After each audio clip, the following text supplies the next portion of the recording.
Thanks for staying with us. Female lawmakers are required to play critical roles, which includes influencing legislation that will ensure active women's participation in politics and governance. This was revealed at a roundtable workshop in Lagos. Kemi Folademo has more.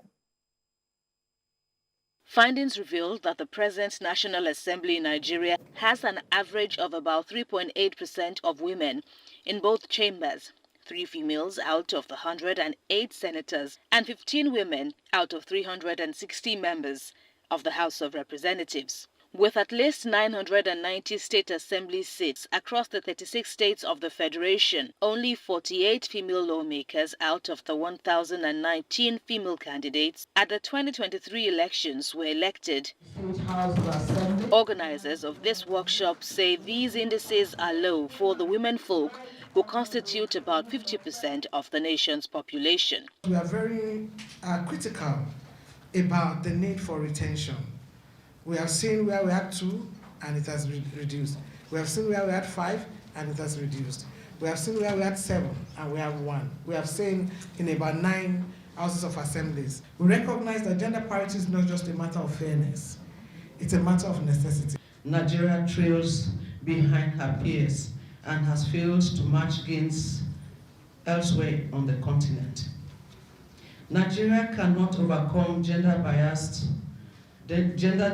discrimination and inequality if women's political voice remains marginalized. 25 female state lawmakers are here not just to celebrate their wins, but to consolidate on their gains.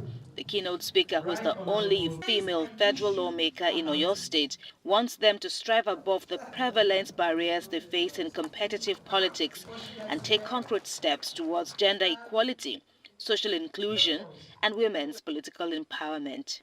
We must utilize our platforms as parliamentarians to promote gender and social inclusion beyond our legislative frameworks by actively engaging with civil society organizations, community leaders, and grassroots movements. As we embark on this journey towards gender and social inclusion, let us be mindful of the challenges that women face and be true to the cause. I am appealing because the UN Women, you are our great hope. And to speak to your colleagues in the international organization space for them to develop strategies to assist us. This initial perception is quite critical. And by always displaying challenges in positions of prominence ahead of opportunities available, women tend to be deterred rather than encouraged to venture into politics. With time, you will see that those who have benefited from this will basically pass on what they have learned and will continue to rework and refine what their thinking is and their engagement to make sure that they're able to put their brand out there ever so often without all of the hesitations and the trepidations that basically keeps women in the background and basically makes it difficult or impossible for them to be out there speaking their conviction and engaging with Nigerians the way they should.